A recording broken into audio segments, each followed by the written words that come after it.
አሰላሙ አለይኩም ወራህመቱላሂ ወበረካቱ ድና የተከበራችሁ የነጃሽ ቲቪ ተከታታዮቻችን እንዴት ናችሁ? ሳምንታዊ የነጃሽ ቢዝነስ ፕሮግራማችን ተጀምሯል። እንግዲህ ቆይታችሁን ነጃሽ ቲቪ ጋር ካደረጋችሁ አጫጭርና ወቅታዊ የቢዝነስ መረጃዎችን ወደ እናንተ እናደርሳችኋለን። በጉብኝት ሰዓታችንም አንድ ቦታ የምንወስዳችሁ ነው የሚሆነው። እስከ ፕሮግራማችን ፍጻሜ ድረስ አብራችሁን ቆዩ ብዬ የምጋብዛችሁ ደግሞ የፕሮግራሙ አዘጋጅና አቅራቢ እኔ ዙበይዳ ሀሰን ነኝ። አብራችሁን ቆዩ።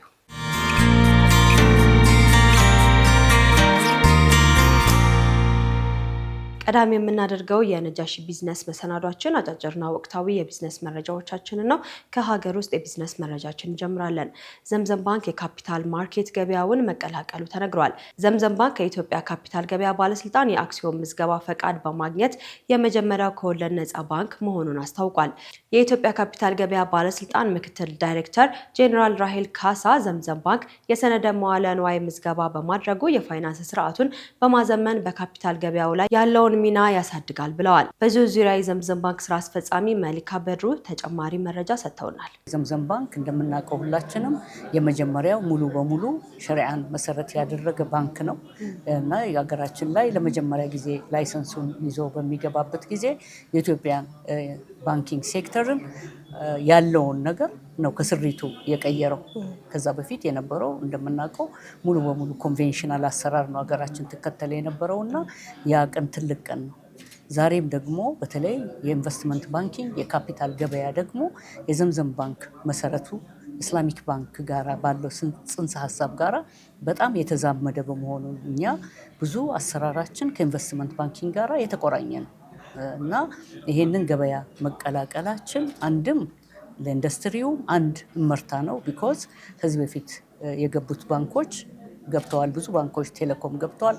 ግን ሙሉ በሙሉ ሸሪዓን መሰረት ያደረገ ባንክ ደግሞ ሲቀላቀል የመጀመሪያ ስለሆነ ሁለተኛ ታሪክ ነው ማለት ነው። ያኔ ባንኪንግ ኢንዱስትሪውን በመቀላቀላችን ነው። አሁን ደግሞ ከካፒታል ገበያውን በመቀላቀላችን ነው። የካፒታል ገበያውን ለመቀላቀል የሄድንበት ርቀት እንደዚህ ቀላል ነው አይደለሽም። ፕሮስፔክተሱን መስራት በጣም ረጅም ጊዜ ነው የሚወስደው። መረጃዎች የትክክለኛ ትራንስፓረንት ኮንሲስተንት መሆን አለባቸው። እነዚህን መረጃዎችን በጣም ብዙ መቶዎች ገጽ የሆነ መረጃዎችን ስንሰጥ ነው የነበረው። በዛ ሂደት ውስጥ ይሄንን አስተካክሉ፣ ይሄን ጨምሩ በሚለው እኛን ሬጅስተር ያስደረገን ደግሞ ትራንዛክሽን አድቫይዘራችን ደግሞ ውጋገን ኢንቨስትመንት ባንክ ነው። ውጋገን የኛ ትራንዛክሽን አድቫይዘር ሆኖ ለወራት ነው እንግዲህ አብረን ስንሰራ የነበረው።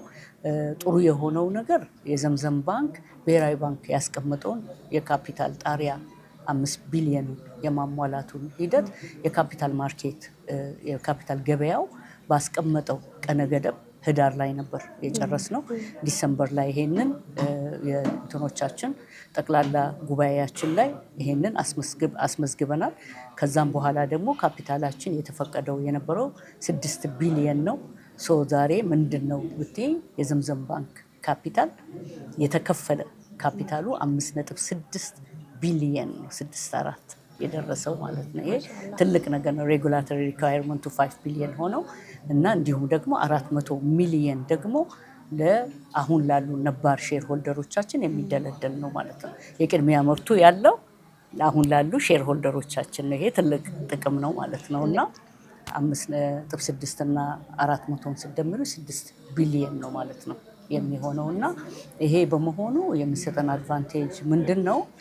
የዘምዘም ባንክ ያው ሀገራችን እንደምታውቂው የዓለም አቀፍ ገበያ ክፍት ነው የባንኪንግ ሴክተሩ እና በዓለም አቀፍ ገበያው ሼሮቻችንን ለመሸጥም ሼር ሆልደሮቻችንም ደግሞ ሊስትድ የሆነ ሼራቸው የትኛውም ዓለም ላይ መገበያየት የሚችሉበትን እድል ይፈጥራል ማለት ነው። ለእኛም ደግሞ በተለይ ቅድም እንዳልኩሽ የኛ ቢዝነስ ሞዴል በትልቁ ከካፒታል ገበያ የምንጠብቀው በጉጉት ካፒታል ገበያውን ሙሉ ያደርገዋል ብዬ የማስበው እኛ ስንገባ ነው። ቢኮዝ ሱኩክ ኢስላሚክ ካፒታል ማርኬቱ እስካሁን ድረስ አልጀመረም እና ያ በሂደት ላይ ነው ያለው። ኢትዮጵያን ካፒታል ማርኬት ኦቶሪቲ ሰፊ ዝግጅት ነው እያደረገ ያለው።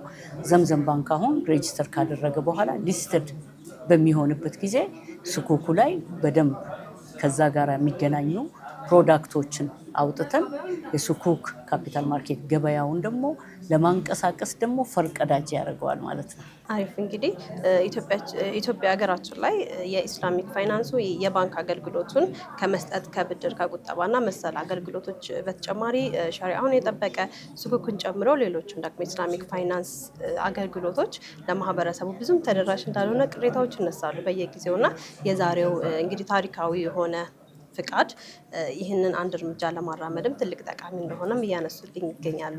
እንደው በቀጣይስ ምን ነገሮችን እንጠብቅ? እንዲሁም ደግሞ ለውጭ ገበያ ክፍት እንደመሆኑ ይህ የባንክ ዘርፍ ለውጭ ገበያ ክፍት እንደመሆኑ በቀጣይ ምን እንጠብቅ ከዘምዘም ባንክ? በጣም ጥሩ ጥያቄ ነው።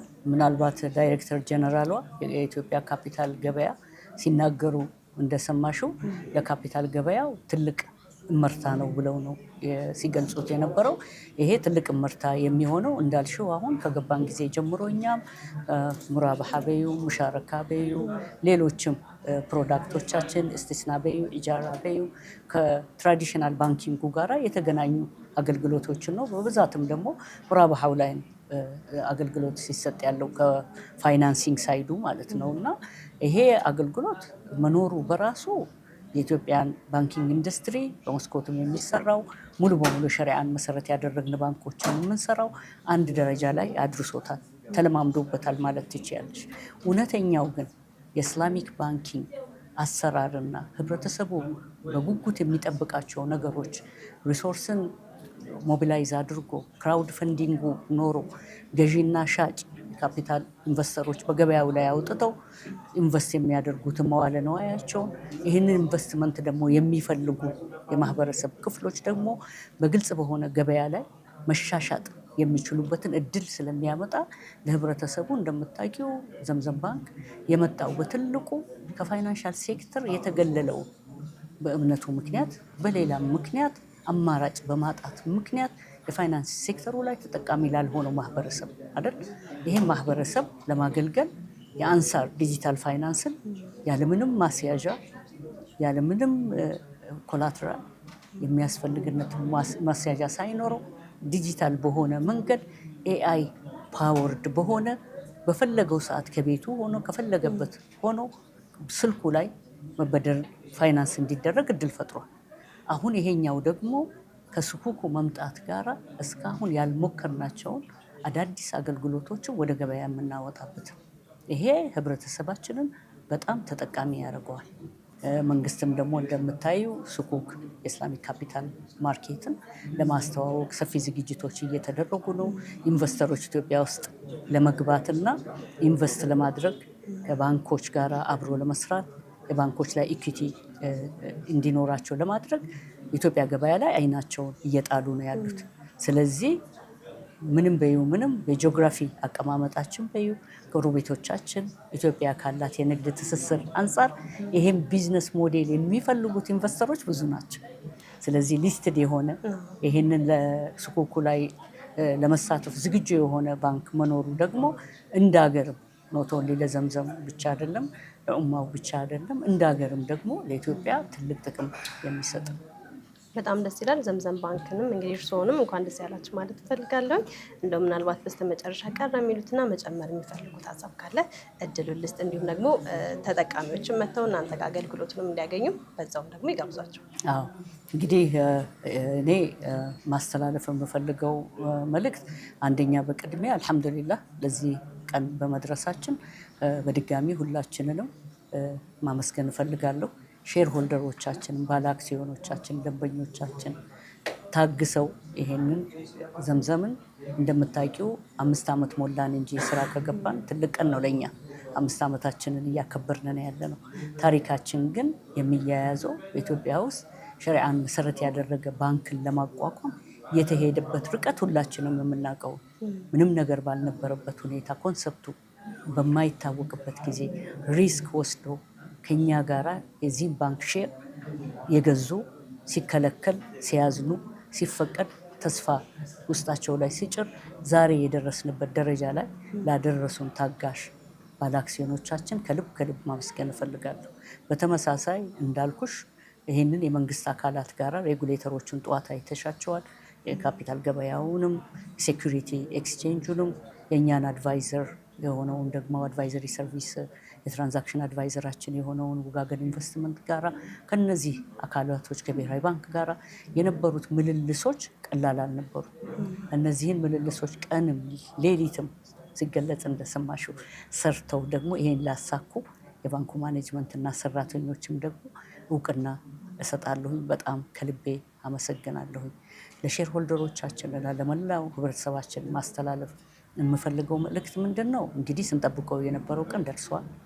ይሄንን አሁን የኢትዮጵያ ካፒታል ማርኬት እንትኑ ባለስልጣኑ በሚያወጣቸው ህግና ደንብ መሰረት ዝግጅት እንዲያደርጉና በብሮከሬጅ በኩል እንዲመዘገቡ ነገ ሲወጣ ደግሞ የሱቁቁ ላይ የኢስላሚክ ካፒታል ማርኬቱ ላይ ደግሞ የዘምዘም ሼር ሲሆን እጅግ ተጠቃሚ ነው የሚሆኑት።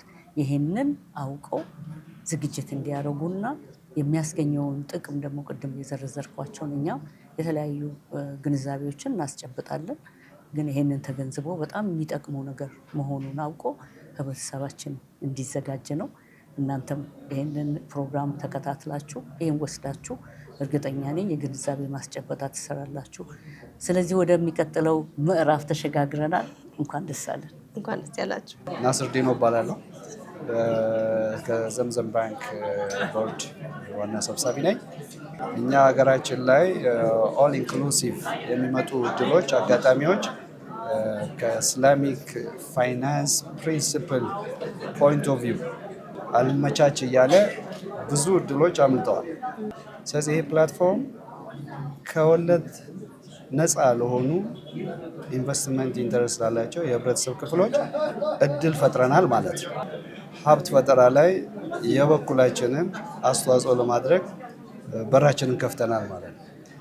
ዘምዘም ኦልሬዲ ካፒታላችንን 15 ቢሊዮን ለማድረግ ወስነናል። በተለይ በዚህ ዓመት ደግሞ ከአምናም የበለጠ የተሻለ ውጤት ያመጣንበት፣ ከፍተኛ ትርፍ ያስገኘንበት፣ ብዙ አሴት አኪሙሌት ያደረግንበት፣ ብዙ እውቀት ያሰባሰብንበት፣ አዳዲስ ሱቁቅ ፕሮዳክቶች ያዘጋጀንበት እድል ሙሉ ዝግጅት ያለበት ወቅት ስለሆነ ሰፊ እድል ነው የተመጣው። ምናልባት ከትንሽ ጊዜ በኋላ የተፈጠሩ እድሎች በገንዘብ ተለክተው ሲቀርቡ የኢትዮጵያን ድህነት በብዙ ፐርሰንት በሚቀንስበት ያህል እየተሰራ ነው። ስለዚህ ለዛ የተፈጠረ እድል ነው ማለት ነው። ማሻአላ በጣም ደስ ይላል። እንግዲህ ቅድም መድረክ ላይም ሲናገሩ እንደሰማ ነው ዘምዘም ባንክ የካፒታል ገበያ ውስጥ መግባቱ የመጀመሪያው ከወለድ ነፃ የባንክ አገልግሎት የሚሰጥ ካፒታል ገበያ ውስጥ ፍቃድ ያገኘ ባንክ ነው ማለት ነው። ለባለ አክሲዮኖችም ከፍተኛ ጥቅም እንዳለውም እየነገሩን ነበር እና እንደው ለወደፊትስ ይሄ ከዚህ ነገር ምን እንጠብቅ? ባለ አክሲዮኖችንም ከማብዛት አንጻር፣ ባንኩንም ትርፋማ ከማድረግ አንጻር፣ ሙስሊሙንም ወይም ደግሞ ኢስላሚክ ፋይናንሱን ተጠቃሚ ለሆነ ማህበረሰብም ከመጥቀም አንጻር በቀጣይ ምን እንጠብቅ? የዘምዘም ባለ አክሲዮኖች አሁን አውቶማቲካሊ ሰርቲፊኬት የታለ የሼር ድርሻ ይስጡኝ ማለት አያስፈልጋቸው። ስለዚህ በኢትዮጵያ ካፒታል ማርኬት ተመዝግበዋል። ምን ማለት ነው? መንግስት የሚያውቀው አክሲዮን አላቸው። ስለዚህ የትም ዓለም ሆነው ሀብታቸውን ማየት፣ መወዳደር፣ መሸጥ፣ መቀየር የፈለጉትን ማድረግ ይችላል። የማንም ፍቃድ አይፈልግባቸው። ሁለተኛ ኢንቨስትመንታቸውን አሳልፈው ለመሸጥ በመሀል ገበያ በተምታታ ገበያ ውስጥ አይደለም የሚሸጡት። አሁን ግልጽ በሆነ ዓለም አቀፍ ገበያ ሲገዙ ግልጽ በሆነ ዓለም አቀፍ ገበያ ነው የሚገዙት እና በሀገር ደረጃ አክሲዮናቸው ፐብሊክሊ ይታወቃል፣ ራሳቸው ያውቁታል። በሀገር ደረጃ ማንም ሰው የዘምዘምን አክሲዮን ልግዛ ካለ ሸሪያ ኮምፕላያንት ኢንተረስት እስካለው ድረስ ከዲያስፖራው ከሀገር ውስጥ አሁን የዘምዘም ባለ አክሲዮኖች 20 ሺህ ናቸው። 2 ሚሊዮን ነገ ሊደርስ ይችላል። 2 ሚሊዮኑ ማኔጅ የምናደርግበት አቅም ላይ ነው የደረስነው ማለት ነው። ስለዚህ ባለ አክሲዮኖቻችን ሰፊ ገበያ ውስጥ ገብተዋል። አክሲዮናቸው በዋጋ ተወዳድሮ መሸጥ የሚችሉበት ደረጃ ደርሰዋል። በዚህ ላይ አምና እያንዳንዱ ባለ አክሲዮን 41% ነው ዋጋው የጨመረለት። ዘንድሮ ደግሞ በጣም በከፍተኛ ሁኔታ አትርፈናል። እንኳን ደስ አላችሁ። የካፒታል ማርኬት ከፍተኛው ጥቅም ትራንስፓረንሲ ነው፣ ግልፀኝነት ነው። ካሁን በኋላ አክሲዮኑ ከፍ አለ ዝቅ አለ፣ ባንኩ ላይ ምን እየተካሄደ ነው፣ ቦርዱ እንዴት እየሰራ ነው፣ ማኔጅመንት እንዴት እየሰራ ነው፣ ሚስጥር አይሆንም። ከዚህ በኋላ ግልጽ ነው የሚሆነው። የህዝብ ሀብት ስለሆነ አሁን መንግስት ጋር ነው የምንሰራው። ሁለተኛ ስትሮንግ ገቨርነንስ ይኖረዋል። በጣም ጠንካራ አመራርና የመመሪያ አሰጣጥ ፕሪንሲፕሎቹ ይኖራሉ ማለት ነው። ሶስተኛ የማርኬት ቫሊዩ ኦፕን ቱ ዘ ፐብሊክ ነው ማለት ነው። ስለዚህ ብዙ እድሎች አሉት። አዲስ ለሚጨመሩትም በተለይ አሁን ያሉት 6 ቢሊዮን ብር ስለሆነ በካፒታል ማርኬት የጸደቀው አክሲዮናችን ሼራቸውን ቶሎ ቢጨምሩ ፈርስት ካም ፈርስት ሰርቭ ነው፣ እድል አላቸው። ለሌሎችም አዳዲስ ገዢዎችም 15 ቢሊዮን ብር ካፒታሉ እንዲደርስ ባንኩ ስለወሰነ በዛ ካፒታል ውስጥ የመሳተፍ እድል አላቸው። ስለዚህ አክሲዮናችን ክፍት ነው። ሊዛ ተስፋ ይባላለሁ። ከወጋገን ካፒታል ኢንቨስትመንት ባንክ አድቫይዘሪ ሄድ ነው። ዛሬ እንግዲህ ዘምዘም ባንክ በኢስላሚክ ፋይናንስ ካፒታል ማርኬት ውስጥ የመጀመሪያው የገባ ባንክ ሆኖ ተገኝቷል። እናንተም ደግሞ የመጀመሪያው የኢትዮጵያ የካፒታል ማርኬት ባንክ እንደመሆናችሁ በጋራ ነው ያገኘናችሁ እዚህ ፕሮግራም ላይ እና እንደው ያላችሁ ኢንጌጅመንት ምን ይመስላል የሚለውን እንድትነግሪኝ። ያው እንደሚታወቀው ሼር ካምፓኒ ሆነው ከ50 በላይ ሼር ሆልደር ያላቸው እንዲሁም ከ100 ሚሊዮን በላይ ካፒታል ያላቸው ነባር ሼሮቻቸውን ማስመዝገብ አለባቸው ይላል ዳይሬክቲቭ ህጉ፣ የካፒታል ማርኬት ዳይሬክቲቭ። ሶ በዛ መሰረት መጀመሪያ ከዘምዘም ባንክ ጋር ኢንጌጅ አደረግን። ሼሪአ ኮምፕላይንት የሆነ ፕሮስፔክተስ ሰራን፣ የደንበኛ ሳቢ መግለጫ ማለት ነው። እንዲሁም ደግሞ የ1 ሚሊዮን ሼር ደግሞ አዲስ ሽያጭ ለነባር ሼር ሆልደሮች አዲስ ሽያጭ ያካተተ ፕሮስፔክተስ ሰርተን ፕሮቫይድ አደረግን። ካፒታል ማርኬቱም እሱን ሪቪው አደረገና አፕሩቭ አደረገልን ማለት ነው። ሶ በአጭሩ ከዘምዘም ባንክ ማኔጅመንት ጋር በመሆን ይህንን ፕሮስፔክተስ ሰርተን ሼሪያ ኮምፕላይንት በሆነ መልኩ ሪቪው አስደርገን ከአንዳንድ ሼሪያ ሪቪው ከሚያደርጉ ካምፓኒዎች ጋር በመሆን ስም መግለጽ አልችልም አሁን ሪቪው አስደርገን ነው ያጸደቅ ነው ማለት ነው። ሶ የመጀመሪያው ሼሪአ ኮምፕላይንት ባንክ የመጀመሪያው ሼሪአ ኮምፕላይንት ሆኖ ሊስት ያደረገ የመጀመሪያው ባንክ ነው ማለት ነው ዘምዘም። ሶ ኢዚሊ ሼሮቻቸውን በሞባይል ፕላትፎርም እንዲሁም ኢዚሊ መሸጥ ይችላሉ ማለት ነው ከዚህ በኋላ የዘምዘም ባንክ ሼር ሆልደሮች። አሪፍ። እንግዲህ ወጋገን ኢንቨስትመንት ባንክ የመጀመሪያው የኢትዮጵያ ኢንቨስትመንት ባንክ ነው። ይሄ ወለድን ለማይፈልገው የማህበረሰብ ክፍልን ለማገልገል ያሰባችሁት ነገር ካለ እንድትነግሪኝ። በመጀመሪያ በማድረግ ልጀምር። ማለት የባንክ ሲባል ብዙ ጊዜ የምናውቀው ገንዘብ ሰብስቦ የሚያበድር ባንክ ነው። ኢንቨስትመንት ባንክ ግን ገንዘብ አይሰበስብም፣ ኢንተረስትም አይከፍልም። ሶ ባይ ዲፎልት የባንኩ አመሰራረት ራሱ ኢንተረስትን ወይም ሀራም የሆኑ ነገሮችን አይፈቅድም። ባይ ዲፎልት አመሰራረቱ ብድር አንሰጥም፣ ዲፖዚት አንሰበስብም፣ ስለዚህ ኢንተረስት አናስከፍልም። ሶ ባይ ዲፎልት ወደ ሀላሉ ይቀርባል የሚል ነገር ነው። ሌላው ኢንተረስት ፍሪ ወይም ደግሞ ኢስላሚክ ባንኪንጉን ለማካተት ኖርማሊ ብሮከሬጅ ዊንጎቻችን መናገር ይችላሉ። አንዳንድ ክላይንቶቻችን ሽያጭ በሚያደርጉበት ጊዜ ፎርማቸው ላይ ኢንተረስት ሀላል እንደሆነ ኢንካማቸው የሚገልጽ ነገር ለማካተት እያሰብን ነው እንጂ ባይ ዲፎልት እኛ ወይም ወጋገን ካፒታል ኢንቨስትመንት ባንክ ምንድነው ሸሪዓውን መሰረት የማይቃረን አመሰራረት ነው። ማይቀረና መሰራራት ነው። ስለዚህ ይህንን አገልግሎት ይህንን ኢስላሚክ ፋይናንሱ ላይ የሚፈልጉ ያንን አገልግሎት የሚፈልጉ ሰዎች መጥተው እናንተ ጋር ተጠቃሚ መሆን ይችላሉ ማለት ነው። በደንብ መጠቀም ይችላሉ። አመሰግናለሁ። ከ5 ዓመት በፊት የተመሰረተው በሀገራችን የመጀመሪያው ወለድ ነፃ ባንክ የሆነው ዘምዘም ባንክ ከዚህ ቀደም ባደረገው ጠቅላላ ጉባኤ ላይ የባንኩ ካፒታል 15 ቢሊዮን ብር ለማድረስ መወሰኑን መግለጹ ይታወሳል። የተቋሙ አጠቃላይ ገቢ ደግሞ ከ2.2 ቢሊዮን ብር ወደ 3 ቢሊዮን ብር ጭማሪ ማሳየቱም ተነግሯል። የባንኩ ትርፍ ደግሞ ከ1.3 ቢሊዮን ብር ወደ 1.8 ቢሊዮን ብር ከፍ ማለቱም እንዲሁ ተነግሯል።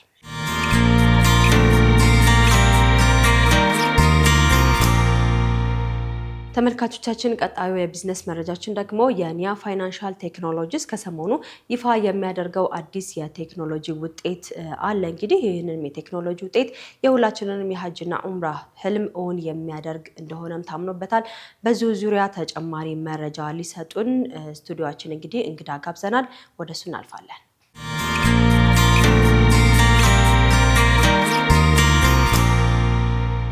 የተወደዳችሁ ተመልካቾቻችን ቆይታችሁን ነጃሺ ቲቪ ጋር በማድረግ ነጃሺ ቢዝነስ ፕሮግራማችንን እየተከታተላችሁን ትገኛላችሁ። አጫጭርና ወቅታዊ የቢዝነስ መረጃዎችን ወደ እናንተ እያደረስን ነው የምንገኘው።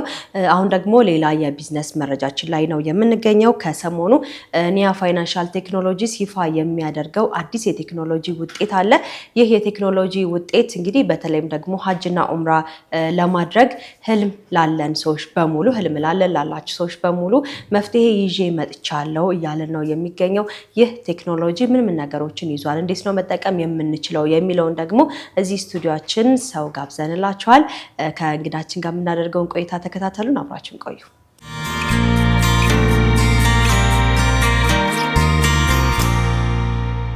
ስለዚህ የቴክኖሎጂ ውጤት እንግዲህ ሰፋ ያለ ማብራሪያ እንዲሰጡን ከኒያ ፋይናንሻል ቴክኖሎጂስ አቶ አብዱል ቃድር መሐመድን ስቱዲዮአችን ጋብዘናል። ሰላም አለይኩም። ወአለይኩም ሰላም ወራህመቱላሂ ወበረካቱ። እንዴት ናችሁ? አልሐምዱሊላህ። ኒያ ፋይናንሻል ቴክኖሎጂስ አዲስ የሆነ የቴክኖሎጂ ውጤት አፕሊኬሽን ይዛችሁ እየመጣችሁ ነው ከሰሞኑ። እሱን እየነገራችሁ ነበር። እስኪ ምን ይመስላል አፕሊኬሽኑ?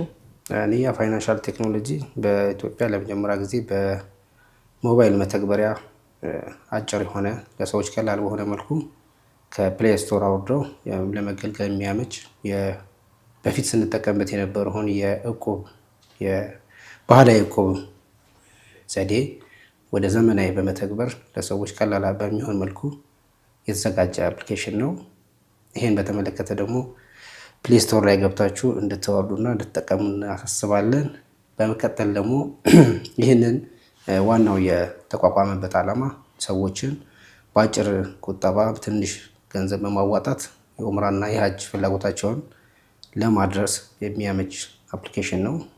ስለዚህ በኒያ ፋይናንሻል ቴክኖሎጂስ ይፋ በምታደርጉት አፕሊኬሽን በመጠቀም ሰዎች በየጊዜው ከሚያገኙት ገንዘብ አንዳንድ ጊዜ እንዴት ነው ብር አንድ ጊዜ ከፍሎ መሄድ የሚከብዳቸው በጣም ብዙ ሰዎች አሉና ለነሱ መፍትሄ ይዛችሁ ነው የመጣችሁት ያሉኝ ነውና እንዴት ነው ሰዎች በዛ ላይ መቆጠብ የሚችሉት የሚለው አሰራሩ ምን ይመስላል? አፕሊኬሽኑን አውርዶ ስልካቸው ላይ አስቀምጦ አጠቃቀሙ ምን ይመስላል የሚለውን በደንብ ብናየው ጥሩ ነው። እንዴት ነው ብሩን ወደዛ የሚያስገቡት? በምን ያህል ጊዜ ነው የሚደርሳቸው? እንዴትስ ነው የሚደርሳቸው እቁቡ የሚለውን ማለት ነው። የኒያ ፋይናንሻል ቴክኖሎጂን የመተግበሪያ ካወረዱ በኋላ እንደየገቢ መጠናቸውና እንደየሰው ፍላጎት የተለያዩ ካታጎሪዎች አሉ። ከዛ ውስጥ ደግሞ ያው በአነስተኛ ቁጠባ በመካከለኛና እስከ ከፍተኛ ባለ ሁኔታ ላይ የተመሰረተ ነው።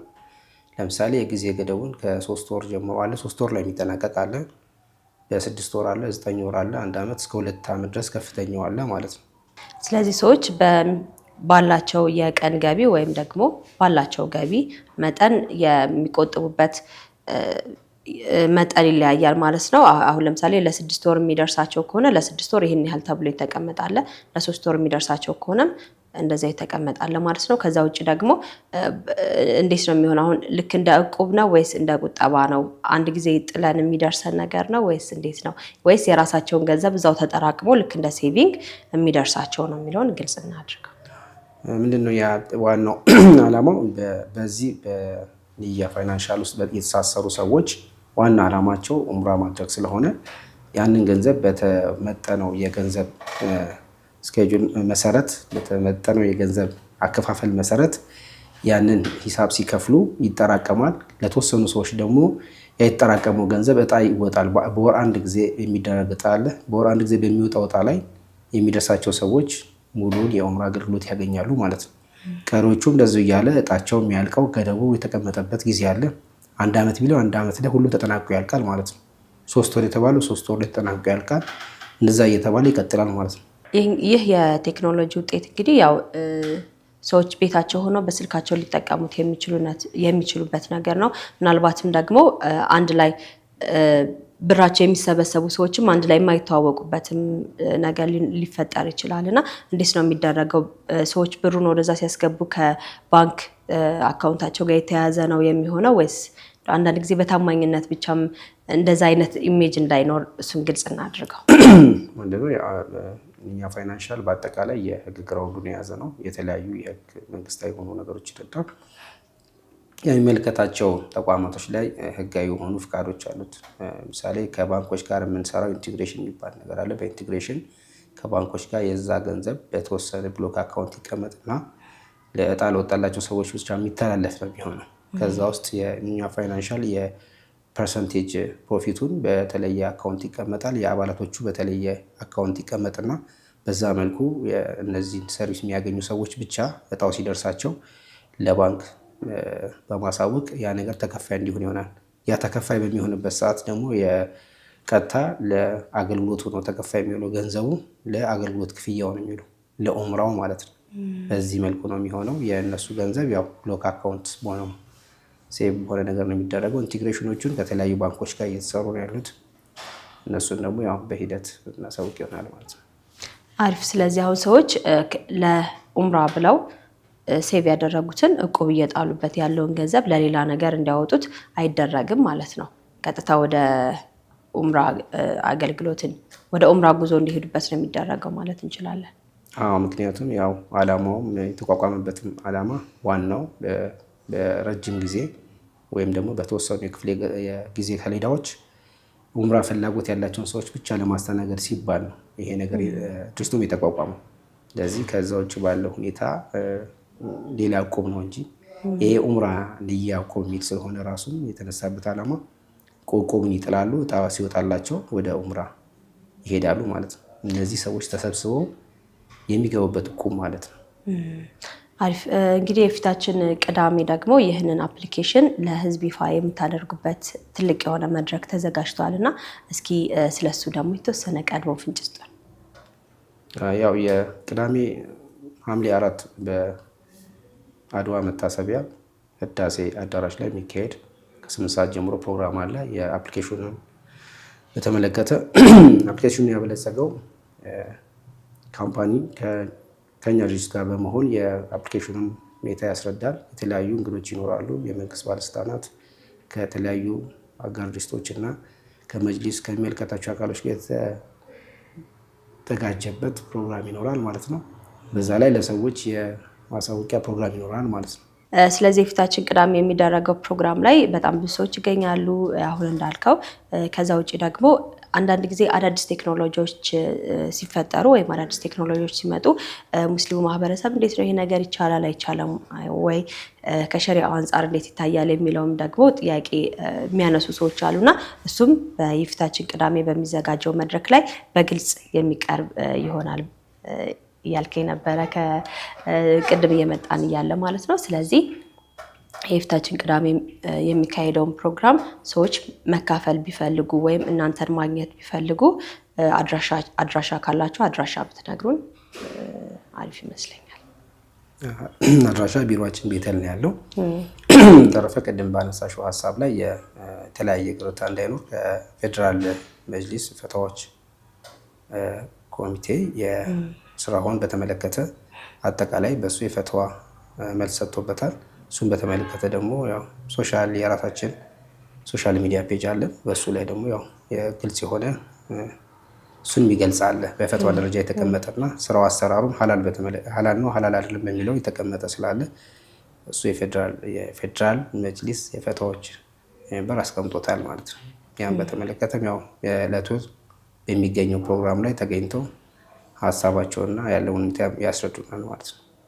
አሪፍ። እኛም እንግዲህ ነጃሺ ቲቪ በነጃሺ ቢዝነስ ፕሮግራምን በመድረኩ ላይ ተገኝተን አጠቃላይ ምን ይመስላል የሚለውን በፕሮግራም ወደ እናንተ ስለምናደርስላችሁ ተመልካቾቻችን እዚህ መድረክ ላይ ያልተገኛችሁ ቤታችሁ ሆናችሁም በደንብ ሰፋ ያለውን ማብራሪያ ማግኘት ትችላላችሁ የሚለውን ከወዲሁ ማሳሰብ ያስፈልጋል አይደል?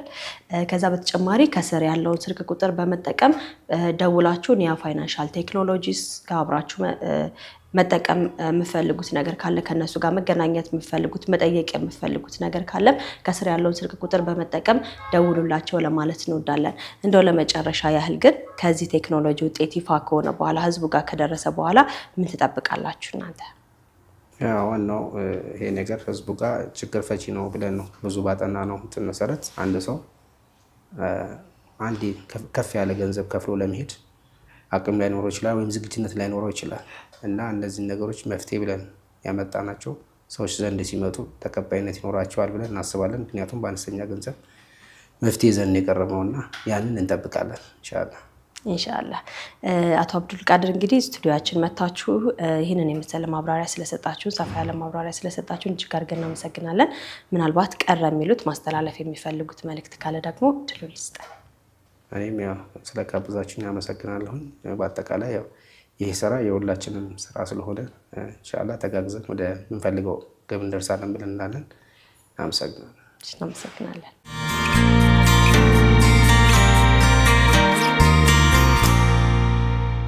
ከሀገር ውስጥ መረጃዎቹ ስንመለስ ወደ ውጭ ሀገር የቢዝነስ መረጃዎቻችን እናልፋለን። ሳዑዲ አረቢያን ቀዳሚ አድርገናል።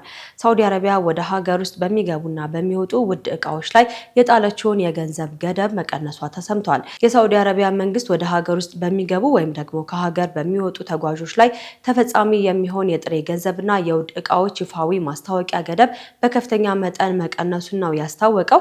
የሀገሪቱ ይፋዊ ጋዜጣ ባወጣው መረጃ መሰረትም በሳዑዲ አረቢያ ቀደም ሲል ተጓዦች ይዘው የሚንቀሳቀሱት ንብረት ዋጋ 60,000 ሳዑዲ ሪያል ወይም ደግሞ $16,000 እና ከዛ በላይ ሲሆን ብቻ የማስታወቅ ግዴታን ጥሎባቸው ቆይቷል። አሁን ግን ይህ ገደብ ወደ 40,000 የሳዑዲ ሪያል ወይም ደግሞ $10,600 ዝቅ እንዲል ተደርጓል ነው የተባለው። ይህ አዲስ መመሪያ የሳዑዲ አረቢያ የጸረ ገንዘብ ማጣራት ህግ አካል መሆኑን ነው የተዘገበው። በዚህም የሀገር ውስጥና የውጭ ሀገር የጥሬ ገንዘብ፣ የወርቅ ጌጦችና ሌሎችን የከበሩ ማዕድናት፣ የከበሩ ድንጋዮች፣ ጌጣጌጦችና የፋይናንሻል ሰነዶችን ያካትታል ብሏል ዘገባው። የሀጅና ኡምራ ተጓዦችን ጨምሮ ሌሎች ተጓዦች ከ40,000 ሪያል በላይ ዋጋ ያላቸው የወርቅና የጌጣጌጥ እቃዎችን ከያዙ የእቃውን ትክክለኛ ዋጋ ለማረጋገጥ የግዢ ደረሰኝ ማቅረብ ይኖርባቸዋል ተብሏል። እቃዎቹ ለንግድ ዓላማ የተዘጋጁ መሆናቸው ከተረጋገጠ ደግሞ በባህረ ሰላጤ ሀገራት ወይም በጂሲሲ ሀገራት የተዋሃደ የጉምሩክ ህግ ስርም ይጠቃለላል ነው የተባለው። አንድ ተጓዥ ከተፈቀደለት ገደብ በላይ የሆነ ውድ እቃዎችን ሳያስመዘግብ ወይም ደግሞ የተሳሳተ መረጃ ሰጥቶ ከተገኘና ድርጊቱ ከፋይናንሻል ወንጀሎች ጋር ካልተያያዘ ከተያዘበት ንብረት ጠቅላላ ዋጋው ከ10% እስከ 25% የሚደርስ ገንዘብ ይቀጣል ነው የተባለው። ይህንን ህግ መጣስ ደግሞ የቅጣት መጠኑ እስከ 50% ያደርሰዋልም ተብሏል። ይህ አዲስ የቁጥጥር ስርዓት በተለይም ደግሞ ለንግድ፣ ለቱሪዝም እንዲሁም ለሀጅና ኡምራ ጉዞ ወደ ሳዑዲ አረቢያ ለሚጓዙ ከፍተኛ ዋጋ ያላቸው ጌጣጌጦችን እንደ ቁጠባ ወይም ደግሞ ስጦታ ይዘው ለሚያንቀሳቅሱ ተጓዦች ከፍተኛ ጥንቃቄ እንዲያደርጉ የሚጠይቅ አሰራር መሆኑንም ዘገባው አመላክቷል።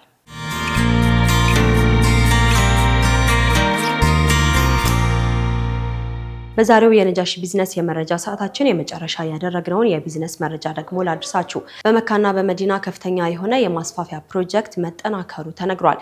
የሳዑዲ አረቢያ የሪል ስቴት አልሚ ድርጅት የሆነው ሪካዝ በሎጂስቲክ ዘርፍ ላይ ትኩረት በማድረግ ወደ አክሲዮን ገበያ ለመግባት ማቀዱን አስታውቋል። ታዋቂው የሳዑዲ አረቢያ የሪል ስቴት እና የኮሜርሻል ልማት ኩባንያ ሪካዝ በመላው ንጉሰ ነገስቱ እያደረገ ያለውን የማስፋፊያ ፈቃድ በገንዘብ ለመደገፍ የወደፊት የህዝብ አክሲዮኖችን ሽያጭ ለማካሄድ እያጠና መሆኑንም ገልጿል።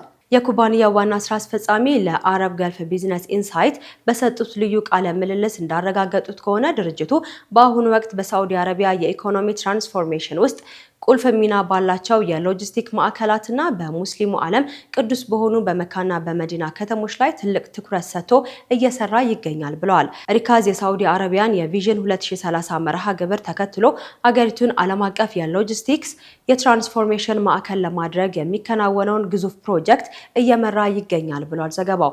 የሀጅና የኡምራ ተጓዦች ቁጥር በከፍተኛ ደረጃ ለማሳደግ ከተቀመጠው ሀገራዊ ግብ በመነሳትም ሪካዝ በቅዱስ ከተሞች የእንግዳ ተቀባይነት የንግድና የኮሜርሻል ሪል ስቴት ፕሮጀክቶችን በስፋት እየገነባ እንደሚገኝም ተገልጿል። ዋና ስራ አስፈጻሚው ኩባንያው የወደፊት እድገትን ለማስቀጠል የሚያስችሉ የተለያዩ የፋይናንሻል አማራጮችን እየመረመረ እንደሚገኝም ገልጸዋል። ከነዚህ መካከልም በሳዑዲ አረቢያ የአክሲዮን ገበያ ላይ ኩባንያውን ይፋዊ አድርጎ መመዝገብና የመጀመሪያ ደረጃ የህዝብ አክሲዮን ሽያጭ ማካሄድ ዋነኛ ስትራቴጂካዊ አቅጣጫዎች መሆናቸውንም ጠቁመዋል።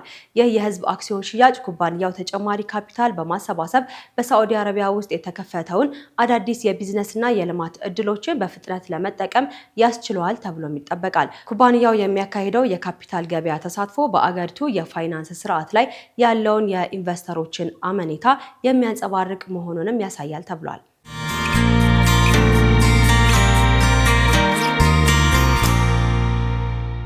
ተመልካቾቻችን አጫጭርና ወቅታዊ የቢዝነስ መረጃዎቻችንን በተከታተላችሁት መልኩ አደረስናችሁ። አሁን ደግሞ ወደ ጉብኝት ሰዓታችን ነው የምናልፈው። በጉብኝት ሰዓታችን በባለፈው ሳምንት እንቀጥለዋለን ብለን ያቋረጥነውን ጉብኝት እንግዲህ ወደ እናንተ የምናደርስ ነው የሚሆነው። እሱን ተከታትለን እንመለስ።